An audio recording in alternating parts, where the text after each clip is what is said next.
Estamos iniciando el mes de febrero y es el mes en el que se celebra el amor y la amistad. Así que estamos aprovechando eso para iniciar una serie de mensajes que no te vas a querer perder. Tiene todo que ver con relaciones. Ahora yo quiero decir algo. ¿Estás hablando de relaciones solo porque es el mes de febrero? Pues sí, pero también porque la Biblia realmente le da un peso y una importancia al tema de nuestras relaciones. Algunos por ahí alegan de repente que a la iglesia no se viene a socializar, a la iglesia se viene a buscar a Dios y ya.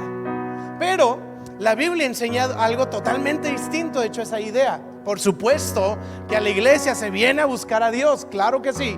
Pero también, fíjese bien, la Biblia nos habla de que Dios creó el universo, las galaxias, todo lo que en ellos hay. Y luego puso a un hombre en la tierra. Y Dios puso a Adán. Y Adán tenía una relación perfecta con Dios. No había pecado, no había error, no había maldad, no había desobediencia. O sea, Adán tenía la mejor relación que ha habido en la historia, en el Antiguo Testamento, con Dios. Y cuando Dios tenía esto con Adán, una relación perfecta, en Génesis capítulo 2 versículo 18 dice lo siguiente: el Señor Dios dijo: no es bueno que el hombre esté solo. Bien Dios hubiera dicho: pues todo está bien, porque a la tierra no se viene a socializar. Pero Dios dijo: no es bueno que el hombre esté solo. Y entonces crea a Eva. Y pues finalmente aquí estamos, ¿no? Desde entonces. Así que el tema de las relaciones es importante. Y vamos a estar hablando de estos temas. El Nuevo Testamento, Jesucristo nuestro Señor hablaba de la importancia de las relaciones. Y vamos a tener varios temas interesantes. Y yo quiero iniciar esta serie recordando, ¿se acuerdan cuando estabas abriendo Facebook? Ahí como que un poquito antes del diluvio y el arca de Noé. Estabas haciendo tu cuenta de Facebook y te pedía todos tus datos. Y pues uno inocentemente empezaba a llenar todos sus datos, ¿verdad? Era como tu nombre, tu edad, dónde vives, tu código postal, casi tu número de tarjeta, qué equipo de fútbol le vas, qué equipo de fútbol americano, de béisbol, qué grupos musicales te gustan y son tus favoritos. Si le ponías todo al Facebook, pero luego hay una pregunta: estado de relación, ¿verdad? Entonces tú le picabas y se desglosaba una lista. De hecho ahí traigo una imagen, pues que solo los de los lados van a poder ver. Pero salía esta lista que decía soltero, comprometido, casado, divorciado, separado. Venía una serie de listas y venía esta franja que decía es complicado, ¿verdad? ¿Cuántos vieron eso de es complicado? Ahora yo leo eso en el Facebook y digo, o sea, matrimonios, noviazgo, comprometidos, solteros, divorciados, separados. Y uno lee toda esa lista y luego está lo que es complicado.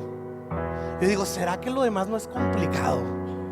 ¿Será que no hay nada complicado en el matrimonio, en el noviazgo, en la soltería, en el divorcio, en toda esta lista que Facebook está? ¿Será que lo demás no tiene complicación?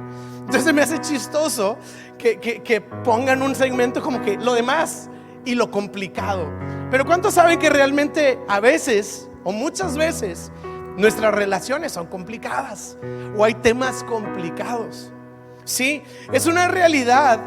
Y es por esto que, inspirado en esta dinámica, decidí ponerle esta serie Es complicado, ¿ok? Nuestra serie se va a llamar Es complicado. Y vamos a hablar de varias cosas de la Escritura que nos van a dar sabiduría, que nos van a dar consejos, que nos van a hablar al corazón para nutrir y enriquecer nuestra relación con Dios y nuestra relación con otros. Y yo estoy seguro que nuestras relaciones van a mejorar, van a venir tiempos de disfrute, tiempos de reconciliación, tiempos de restauración, y va a ser una bendición para todos nosotros. ¿Cuántos quieren esto para su vida en esta tarde?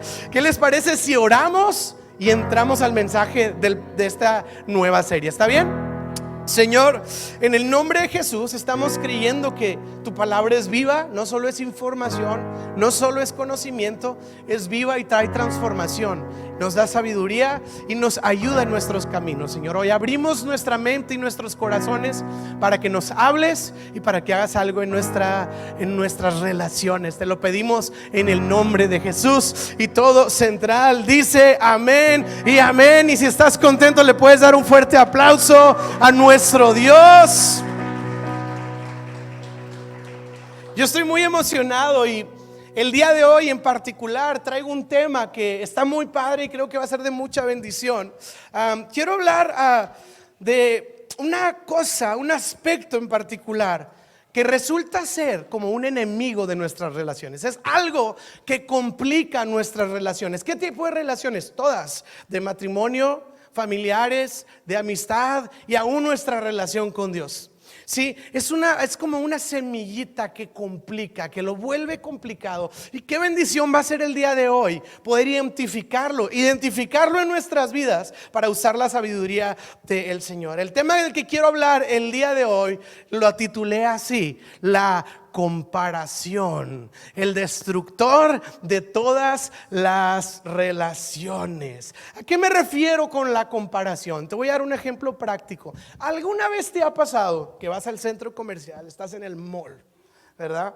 Y pues vas y encuentras esa camisa perfecta, así como que el diseñador estaba pensando en ti el día en el que hizo ese modelo de camisa, la compraste, saliste súper contento, tengo mi camisa, y luego llega tu hermano con 3 camisas que no solo se parecen a la tuya, sino que está mejor que la tuya, y dices, bueno, pero como quiera se haber gastado un dineral en sus 3 camisas, y termina diciendo tu hermano, no hombre, es que había una promo de compra una y llévate 2 gratis, ¿verdad?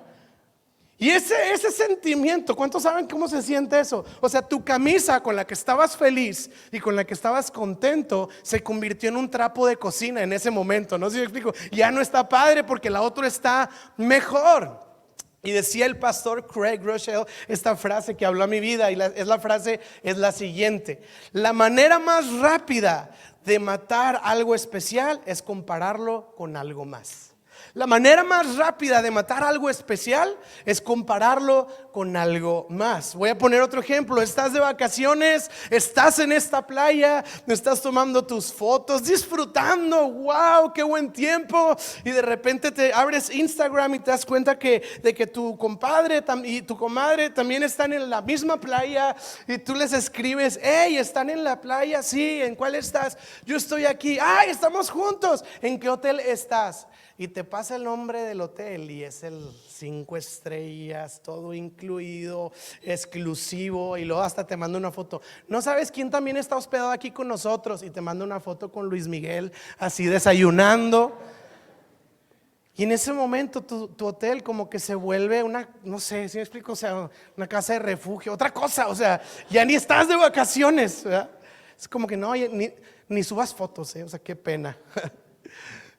Se siente bien feo, o compraste este depa, ¿no? Y te hiciste de un departamento y estás bien feliz y Dios es fiel, y la foto con la llave, ¿no? Dios es fiel y cumple su palabra y sus promesas, ¿verdad? Pero luego tu compañero de trabajo se acaba de comprar esa casa también, y pues Dios también fue fiel con él, pero con él es una casa que tiene alberca, tiene jacuzzi en cada cuarto, tiene gimnasio, tiene helipuerto y una bodega que es del tamaño de tu depa que acabas de comprar, ¿verdad? Y en ese momento como que, ay, la fidelidad de Dios se ve diferente, ¿verdad? Porque la comparación mata todo lo que viene siendo especial para nuestras vidas. Y yo quiero decir 3 aspectos acerca de cómo la comparación nos afecta y cómo podemos librarnos de esto. Número 1, quiero hablar en un aspecto hacia Dios, pero luego los otros 2 puntos los quiero hablar en un aspecto horizontal entre nosotros, ¿ok? Tenemos el primer punto, lo puse así: la comparación me impide ver lo que tengo. Ok, de parte de Dios. El Salmo 73 es un salmo muy famoso, y tenemos este salmista, es un hombre de Dios dedicado a servir en el templo, dedicado toda su juventud y toda su vida para estar en las cosas de Dios. Y el Salmo 73, versículo 1, fíjate bien lo que dice Asaf. En verdad, Dios es bueno con Israel, con los de corazón puro. Imagina, es como, amén, Dios es bueno. Pero luego el versículo 2 dice, pero en cuanto a mí, caray. Es como si estuviera diciendo, pues Dios es bueno con otros, pero conmigo, ¿verdad? O sea, está haciendo ya la distinción en donde pues Dios es bueno allá, pero acá, dice él, casi perdí el equilibrio. Dice, mis pies resbalaron y estuve a punto de caer. Y está hablando de su devoción con Dios. ¿Por qué? Y dice el siguiente versículo, porque envidiaba a los orgullosos cuando los veía a prosperar a comparación de su maldad.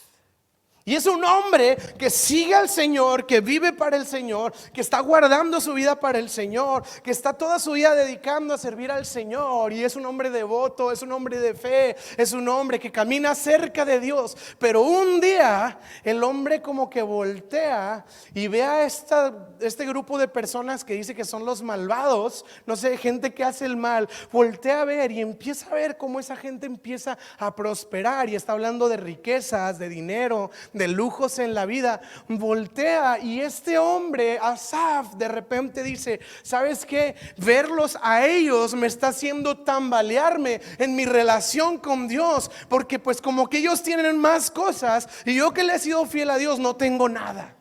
Si sigue leyendo si estudiamos el Salmo, lo que él está pasando es que él no solo se dedica a Dios, sino que está batallando con salud. Y luego está tan amargado Asaf que si sigues leyendo el Salmo, a mí me fascina este Salmo, porque dice, y estos perversos le dan todo lo que quieren a su alma, son como gordos ricachones. Era su insulto, ¿eh? Gordos ricachones. Si quieres insultar a alguien, gordo ricachón. Estaba amargado porque él estaba viviendo algo difícil y los malvados estaban prosperando. Pero el asunto aquí es que esta situación lo posicionó a él en un punto en el que estaba tambaleando su relación con Dios. ¿Por qué? Porque cuando comparamos nuestra vida con alguien más, lo que sucede es que nuestra visión se empieza a nublar y se nos impide ver todas las cosas que Dios ha hecho en nosotros, todas las cosas que Dios está haciendo con nosotros y todo lo que Dios nos ha dado. Quizá escuché esta frase,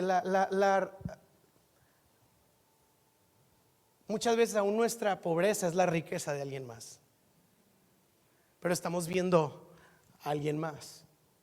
Y este hombre está luchando en su corazón, pues ¿por qué no tengo esto? Y fíjate bien, lo que sucede en el corazón es que la gratitud, y fíjense esta palabra, y el contentamiento se intercambian por exigencias y requerimientos o requisitos. Ya no es gracias Dios porque tengo esto, es Dios, dame esto. ¿Por qué esto y yo no lo tengo? ¿Por qué no puedo gozar de esto como el otro? Señor, declaro arrebato, aceite, ayuno, y porque me lo tienes que dar, y decreto y como que Dios, ándale, ¿verdad? Entonces nuestra oración deja de ser gracias Dios y empieza a ser Dios en el nombre de Jesús. Hasta parece que usamos el nombre de Jesús para ordenarle a Dios. Como que dijiste que si usaba el nombre de Jesús, tú lo harías, ¿verdad? Y empieza a haber una situación en el corazón, como de exigencia, como de reclamo, así como Asaf. ¿Por qué yo no puedo gozar de todas las cosas que ellos están gozando? Y yo aquí estoy sufriendo. Y el corazón cambia. Y eso no solo cambia hacia Dios, sino cambia hacia nosotros, ¿verdad? De repente ya no es gracias por todo lo que haces por esta familia, para la esposa o para el esposo. Y de repente es que deberías, o ¿por qué tú nunca? Y ¿por qué si me explico? Y se vuelven exigencias. ¿Por qué? Porque ahora estamos viendo lo que no tenemos en lugar de estar agradeciendo lo que sí tenemos. Ahora, yo no estoy hablando de mediocridad y de nunca buscar ser mejores, crecer o conseguir más cosas. Yo no hablo de eso, pero sí estoy hablando de un contentamiento, de ser agradecidos en el corazón por todo lo bueno que Dios ha hecho. Entonces, la comparación hizo resbalar a Asaf. Y me encanta, si una persona sigue leyendo el Salmo, al final del Salmo, Asaf cae en cuenta, dice que va a orar y dice: hasta que entré en tu presencia, Señor, hasta que entré en tu presencia a adorar. Y Asaf dice esto de sí mismo, dice: y me di cuenta que pensaba como animal. Así dice él, irracional. Y luego dice: porque ¿a quién tengo yo en los cielos sino a ti? Fuera de ti nada deseo en esta tierra. Tú, Señor, eres mi porción, mi escudo y mi roca fuerte. Y cambia el corazón otra vez. Y ahora puede ver todo lo que tiene en Cristo, en Dios. Así que, número uno, la comparación nos estorba en nuestra relación con Dios. Si aspiremos a cosas grandes, aspiremos a cosas excelentes, aspiremos a crecer, a desarrollarnos, a todo esto, pero siempre con un corazón agradecido y con un corazón contentamiento. Y no porque me estoy comparando con el otro, sino porque estoy poniendo la mirada en todas las cosas grandes que Dios quiere hacer. Porque si no, sucede el siguiente punto del tema de la comparación, que ya es en cuanto a nuestras relaciones. El punto número 2, y me encanta este punto y lo voy a disfrutar mucho, porque lo estaba disfrutando mientras lo preparaba, y espero que le pueda alegrar el día, ya sea sacándole una sonrisa o una carcajada. ¿Ok? La comparación número 2, bueno, número 1, nos nubla la vista de lo que Dios ha hecho. Y número 2, convierte esta vida, en lugar de un viaje o una aventura, en una competencia. Y empezamos a caminar no con gente que nos acompaña en esta vida, ahora caminamos con competidores. Y cambian las relaciones. Ya no estamos juntos, ahora estamos compitiendo. Ya no quiero llegar junto, quiero llegar primero. Sí, ya no quiero que seamos mejores, quiero ganarte. ¿Verdad? Se vuelve como una competencia la vida, se vuelve la vida como un boleto de entrada a una competencia interminable contra el mundo, contra todos los que rodea. Y luego la idea es ver quién tiene más, quién puede más, quién es mejor, quién es más guapo, quién es más inteligente, quién es más capaz, quién tiene mejores relaciones, quién tiene un mejor código postal, quién tiene un mejor carro, quién tiene etcétera, etcétera. Y entonces esto empieza a intoxicar nuestras relaciones, porque cuando mi amigo viene a presumirme un carro nuevo mejor que el mío, ya no puedo gozarme y decirle felicidades con una sonrisa sincera. Ahora es como felicidades, ¿verdad? Y es como que ojalá haya dejado una mochila para que le den un cristalazo al carro, ¿verdad? Ya algo pasa en el corazón.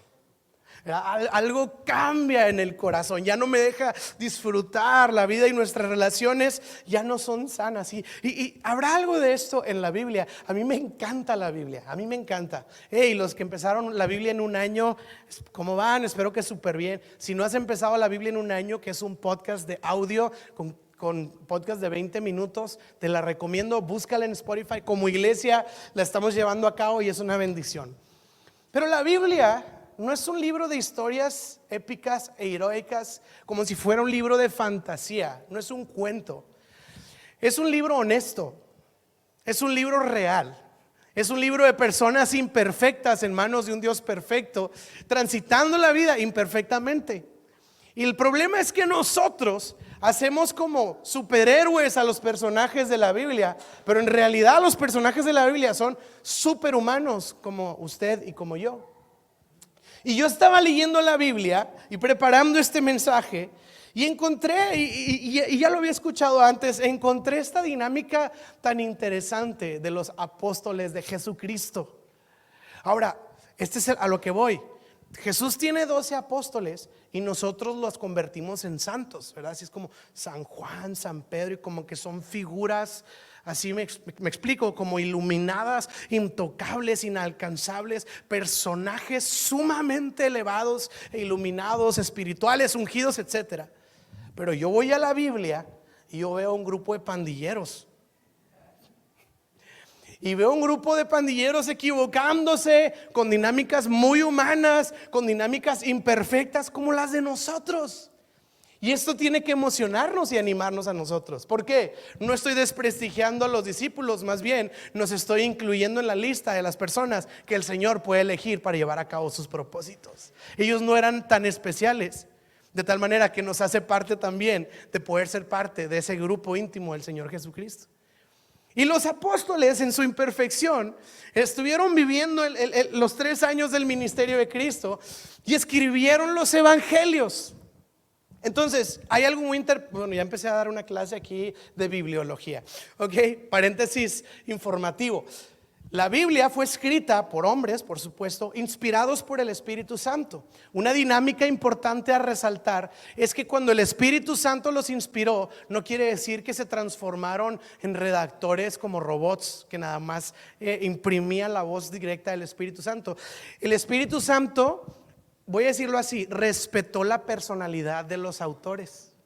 Por eso uno va a leer el evangelio de Lucas y va a ver un evangelio estructurado, acomodado, como perfecto. De seguro no tenía buena letra cuando lo escribió, porque Lucas era médico, pero está ordenadísimo, ordenadísimo. De hecho, gente que ha estudiado la crucifixión de Cristo lo entiende en un aspecto médico, gracias mucho a lo que Lucas escribió, porque como él era médico, él iba redactando desde la postura de un médico las cosas físicas que Jesús estaba enfrentando. Cuando uno ve a Marcos, a mí me cae muy bien Marcos, me identifico con Marcos y yo quiero ser Marcos cuando sea grande, porque Marcos era un tipo que corría y corría y corría. Y cuando uno lee el evangelio de Marcos, básicamente el evangelio es como: Jesús vino, murió y resucitó, amén, ¿verdad? Y lo que sí, vámonos. O sea, tiene muy pocos capítulos. Y si usted lee atentamente el evangelio de Marcos, Marcos usa infinitas veces la palabra y al instante, y al instante, y al instante, y al instante, y al instante, y al instante. Jesús fue, predicó y al instante se fue a otro lugar, y al instante llegó, sanó un ciego y al instante se fue. Y hace cuenta que Marcos trae una prisa tremenda, como que era de Monterrey. Y eso es la personalidad del evangelista que está escribiendo la Biblia. Mateo era un hombre que estaba pensando en los judíos mientras escribía el evangelio de Mateo, y él tenía este perfil como maestro que procesaba el evangelio con las enseñanzas. Y si usted quiere leer las enseñanzas de Jesús, donde va a encontrar más enseñanzas es en el evangelio de Mateo. Porque Mateo, todas las parábolas, todas las enseñanzas, cuando Jesús, Jesús se detenía y enseñaba algo, y Marcos era que no, ¿qué hizo? Sanó un ciego, órale, sanó un ciego y le siguió. Y Mateo sí se detiene a explicar la enseñanza de Jesús. Son las personalidades de los evangelistas, y Dios está enriqueciendo la palabra usando estas diferentes perspectivas, ¿ok? Pero tenemos este gran personaje que hoy le voy a cambiar un poquito su estima que usted le tiene a este personaje, al famoso Juan. Tan querido el apóstol Juan, es como que el símbolo del discípulo perfecto, como el discípulo amado, como el discípulo, si me explico, lleno de amor, de intimidad, el más cercano al corazón de Jesús. Y es como que si tenemos que poner una escala de puntos, es como que Juan es el mejorcito, porque era noble, era como que el más joven de ellos, era el que se recostó en el pecho. Y vemos a Juan así como un pan de Dios bajado a la tierra, y como que seamos como Juan. Pero hoy yo quiero que podamos leer algo muy interesante en el corazón de Juan, cuando narra la escritura. Y si algo nos vamos a dar cuenta, es que es muy probable que Juan y Pedro no se llevaban nada bien. De hecho traían, disculpe la expresión, traían buenas broncas. Pero eran los discípulos del Señor. Pues sí. Me encanta esta serie, The Chosen. No sé quién la está viendo, pero en The Chosen, si algo me encanta, es que van avanzando los capítulos y las temporadas, y el Señor Jesús nomás no logra que se lleven bien sus discípulos. Yo digo, parece verdad esto, porque las otras películas de Semana Santa, los discípulos así caminando como, oh sí, hermanos, agárrense todos de las manos. Y acá están así que, cállate Pedro, tú ni digas. Y luego Pedro se queda, ¿tú qué me vas a decir a mí? Y Jesús, a ver, tranquilos. Y esto será bíblico. Pues hay versículos en donde Jesús dice, me tienen harto, ¿hasta cuándo tengo que soportarlos? Tal cual viene en la Biblia. Entonces digo, pues la idea de los discípulos perfectos, pues a lo mejor no es tanto, ¿verdad?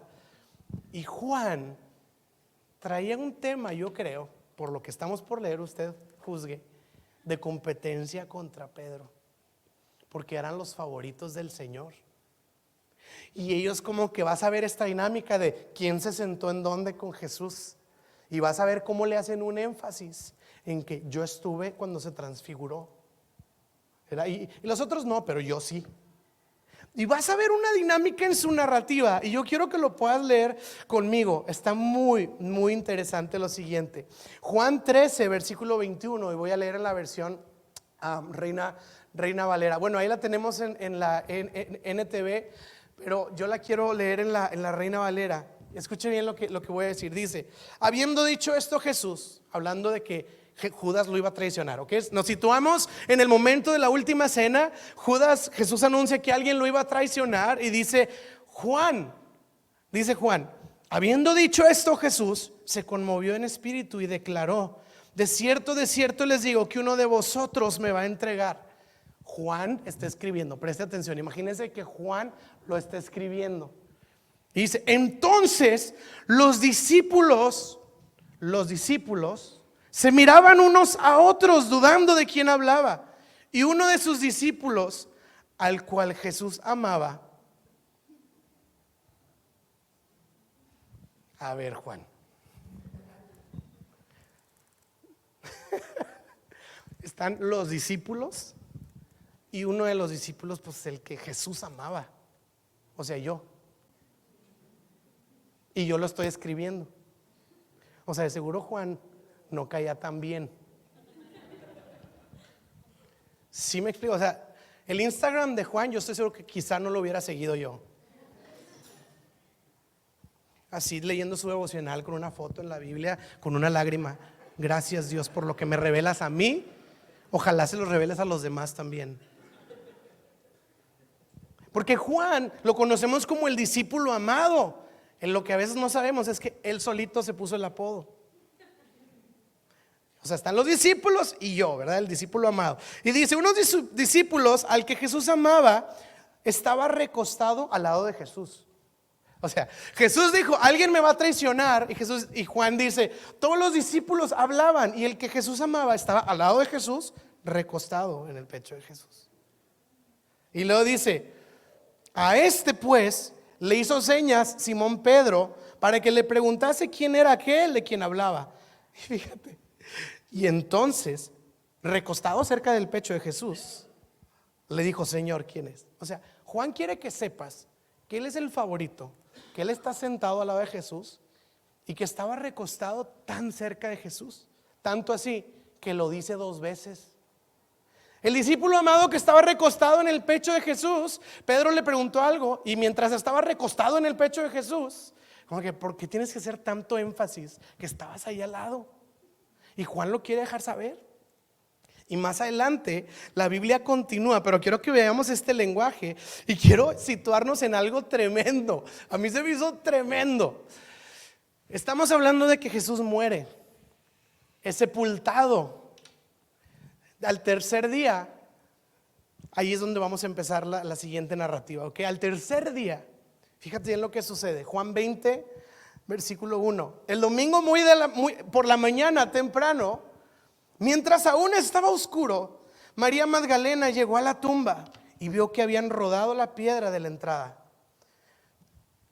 Ya está la tumba abierta, está vacía. Presta atención en la narrativa, presta atención en las palabras de Juan.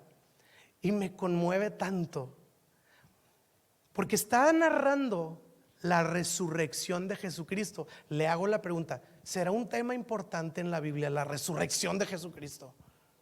Dice el apóstol Pablo que sin ese tema nuestra fe es inútil y ridícula, y somos dignos de lástima, dice Pablo.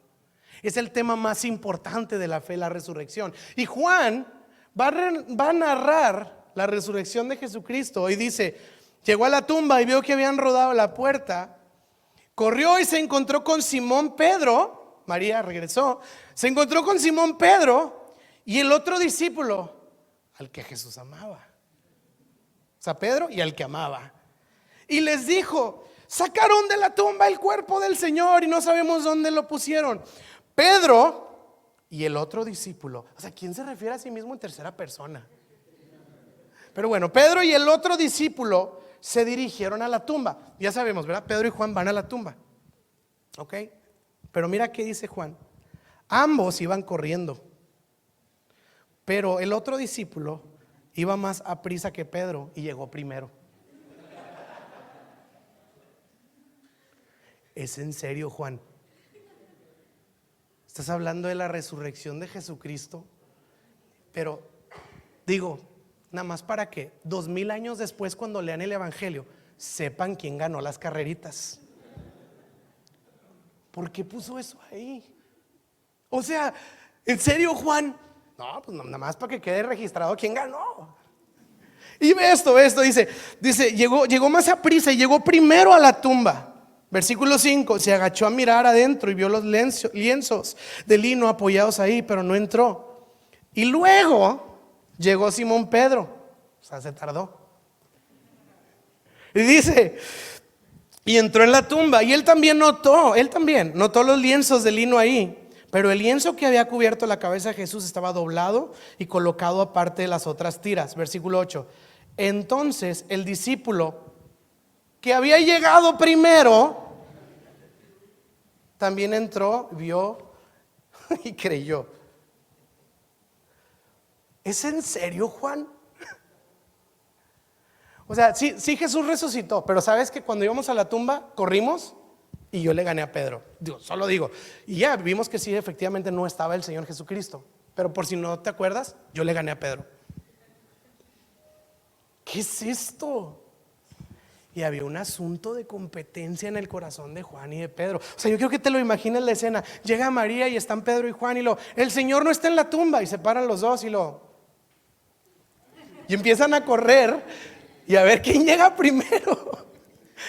Dios mío. Desde el Juan 3 y luego es el evangelio, ¿sabes de quién? De Juan. O sea, Juan lo está escribiendo. Jesús resucita. Jesús se aparece a sus discípulos. Jesús hace varios milagros. Y una mañana dice que ellos estaban pescando y Jesús se presenta a la orilla del mar. Y Pedro se arroja y van con el Señor. Y hay una conversación que ya conocemos de Jesús con el apóstol Pedro, en donde Jesús le dice: Pedro, ¿me amas? Y Pedro estaba bien afligido porque lo había negado, lo había traicionado. Sí nos acordamos de ese momento. Quiero que vean cómo lo escribe Juan, cómo Juan narra ese momento. En Juan capítulo 21 versículo 17 dice: por tercera vez Jesús le preguntó, ya está hablando con Pedro, ¿me amas? Una vez, ¿me amas? Segunda vez. Y dice, y por tercera vez Jesús preguntó: Simón, hijo de Juan, ¿me quieres? Y Pedro le dolió que por tercera vez le hubiera preguntado: ¿me quieres? Así que dijo: Señor, tú lo sabes todo, porque tú sabes que te quiero. Y Jesús le dice: apacienta mis ovejas. Y luego el versículo 19. Eso dijo Jesús para dar a entender, porque luego Jesús le hace saber a Pedro que eventualmente iba a ser martirizado por la fe. Entonces Jesús le dice: Pedro, vas a morir un día eventualmente por esta causa. Y dice el versículo 19: esto dijo Jesús para darle a entender la clase de muerte con la que Pedro glorificaría a Dios. Y después Jesús le añadió a Pedro: sígueme. Entonces Jesús está hablando con Pedro: apacienta mis ovejas, tienes este llamado, un día vas a ir a donde no quieres ir. Y esto se lo dijo para darle a entender con qué clase de muerte glorificaría a Dios. Están conversando, están teniendo esta plática. Y dice el versículo 20: al volverse, Pedro vio que lo seguía el discípulo que Jesús amaba. O sea, está Pedro hablando con Jesús y Juan anda por ahí. ¿Qué le va a decir? Y luego fíjense bien, el mismo que en la cena se había reclinado sobre Jesús y le había dicho, o sea, ahí andaba Juan, el mismo, si saben cuál, ¿verdad? El que Jesús amaba, si se acuerdan, el que ganó la carrera y el que se reclinaba en el asiento derecho, si se acuerdan, digo, no se les va a olvidar. Y dice lo siguiente, versículo 21: Jesús habla con Pedro, le dice: vas a morir por la fe. Y al ver a Juan, Pedro le preguntó: Señor, ¿y él?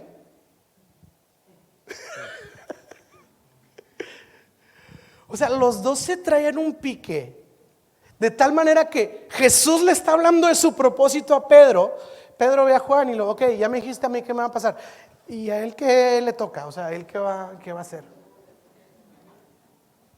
Y a mí me impresionan, digo, les digo, no estoy desprestigiando los versos, al contrario, quiero que veamos que la escritura es honesta, no es un libro de fantasía, es real.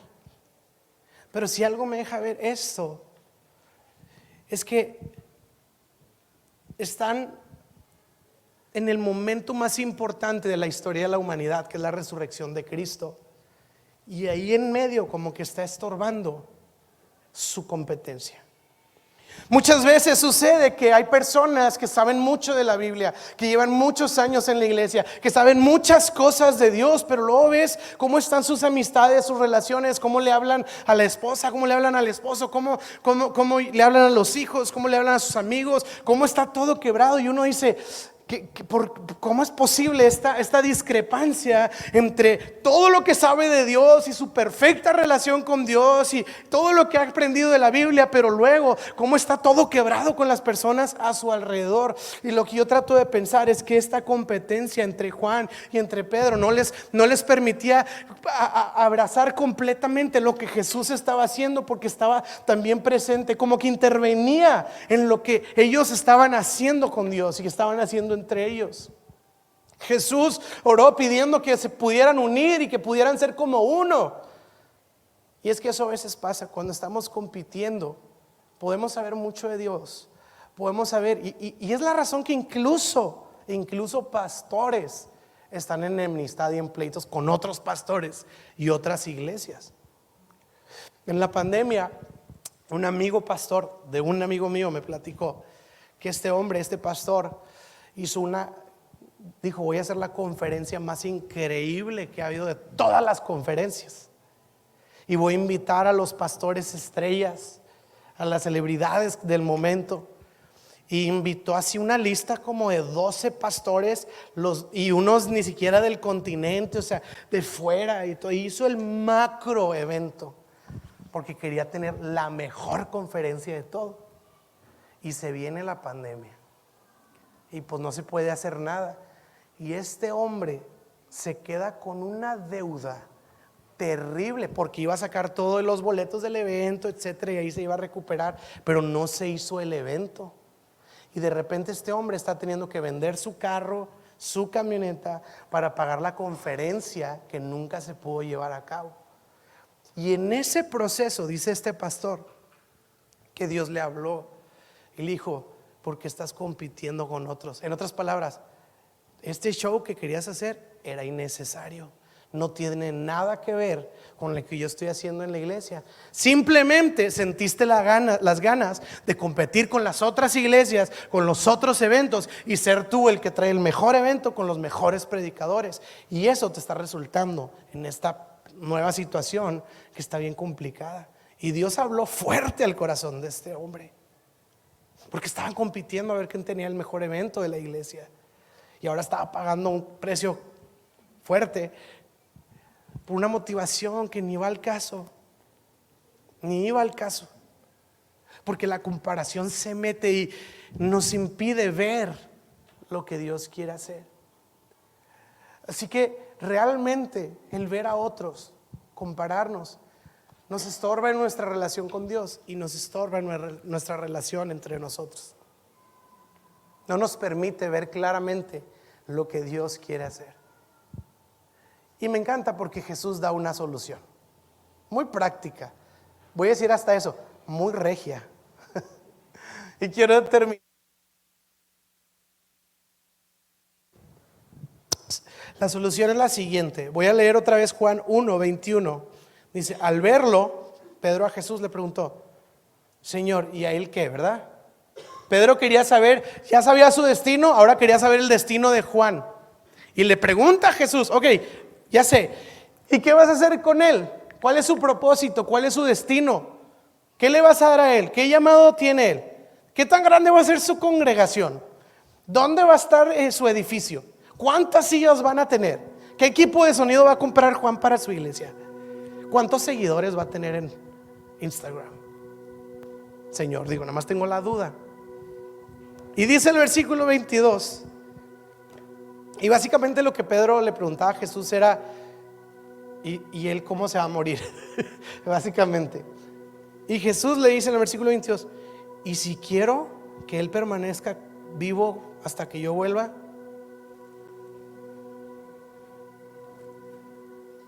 alguien reciba la palabra del Señor en esta tarde. ¿A ti qué? Tú solo sígueme.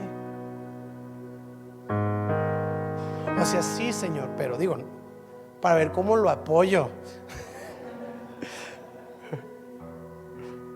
¿A ti qué? Me encanta, tú solo sígueme. No te preocupes. Y si lo voy a prosperar más a él que a ti qué? Y si lo voy a levantar más a él que a ti qué? Y si él va a tener más dinero que tú, ¿a ti qué? Y si voy a permitir que él tenga unos círculos de influencia impresionantes y emocionantes, ¿a ti qué?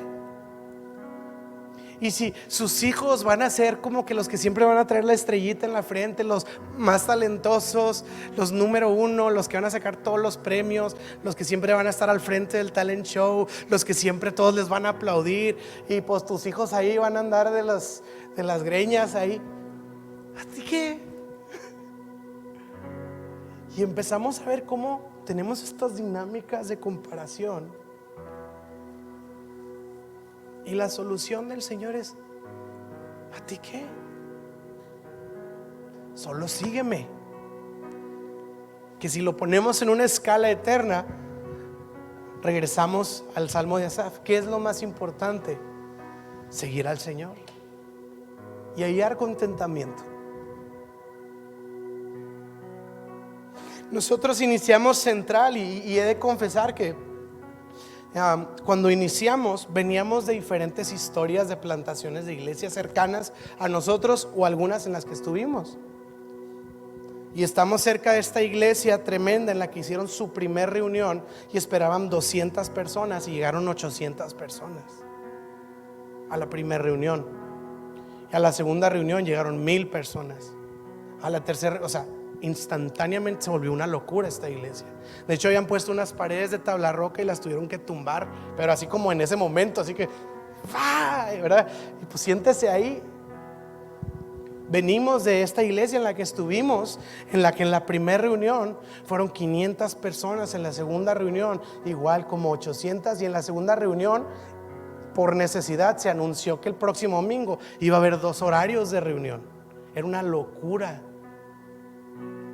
Venimos de un movimiento en el que empezaron siendo 60 personas y terminando siendo 2 ubicaciones con cientos o ya miles de personas en cada una de ellas.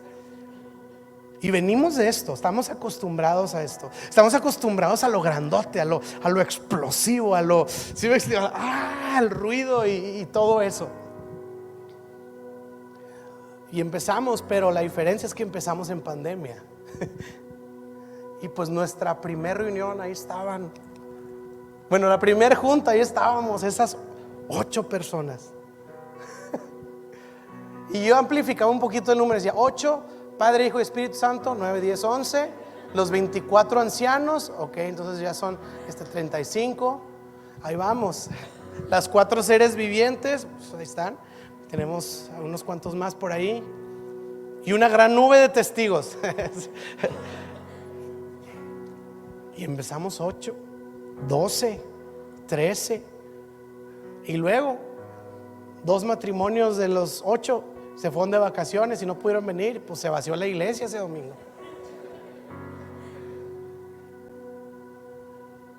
Y luego éramos 15, y luego éramos 16, pero ya llevábamos 2 meses siendo 16.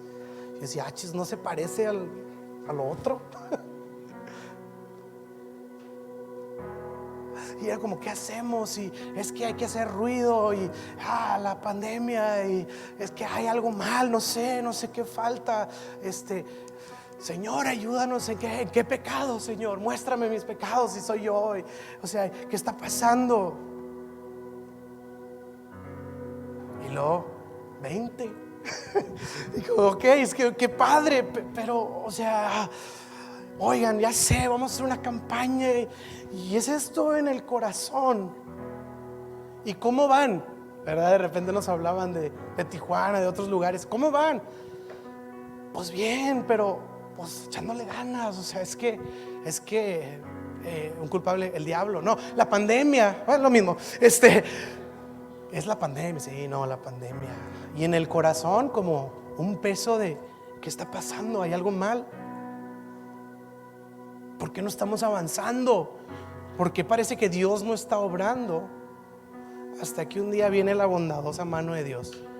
Y le diría que la bondadosa mano de Dios es así. No, me refiero a la otra bondadosa mano de Dios.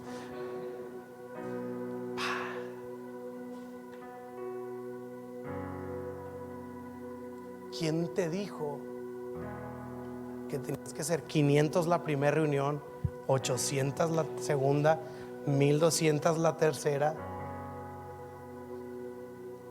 Pero Dios, así lo hiciste allá. ¿Y a ti qué? Y pasa algo en el corazón cuando uno entiende el ¿y a ti qué? Porque empiezas a atesorar. Porque luego fui a una junta de pastores, de lo que sea, y me dicen, ¿y cuántos voluntarios tienes? Y yo, pues 70. Y un cuate le dice, oh, tienes más voluntarios que yo, iglesia, y llevo 5 años. Y lo empiezo a ver datos de que la estadística de una iglesia de 5 años es aproximadamente entre 65 a 80 personas. Y el segundo año de iglesia nosotros ya estábamos arriba de los 100. Pero es que yo estoy viendo a los de los 2000 y siento que Dios no está haciendo nada. Pero de repente otros me están diciendo, bro, están experimentando un avivamiento como iglesia. ¿Tienes 70 voluntarios que están ahí trabajando y esforzándose? Sí. Wow. Sí, ¿verdad? No lo había visto así a lo mejor. ¿Por qué? Porque la comparación no me permite ver correctamente la riqueza y la belleza de lo que Dios nos ha dado y de lo que Dios está haciendo. Y esto sucede en todas las esferas. Así que yo quiero traer a la luz esta idea. ¿Con quién nos estamos comparando? ¿Por qué nos estamos comparando? ¿Con quiénes nos estamos comparando? Y recibir la palabra del Señor que dice así, ¿y a ti qué? Tú solo sígueme. Así que ¿por qué no nos ponemos de pie?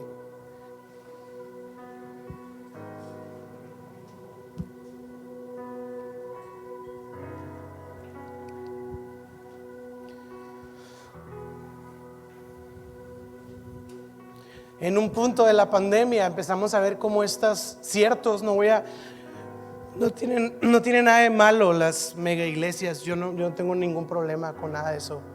Algunos sí lo juzgan y lo critican como algo malo. En lo personal no es el caso. Pero en la pandemia vimos cómo varios de estos movimientos inspiradores se desmoronaron por completo. Y trae un temor al corazón, porque esos movimientos fueron rápidos. Así, pero rápidos. Y así como se levantaron, así se vinieron abajo. Y de repente teme el corazón. Y Dios dice, van bien, no corran. Y si esto, ¿a ti qué? Tú solo sígueme y disfruta lo que estamos haciendo. Y empezamos como iglesia a hacer un énfasis en esta parte de la visión. Jesús, propósito y comunidad es lo que buscamos. Y está esta palabrita ahí. Y lo que disfrutamos. ¿A qué me refiero disfrutamos? Que estamos plenos, agradecidos y contentos de tener esto. Aunque estamos siempre queriendo crecer, disfrutamos lo que Dios ha hecho hasta ahora.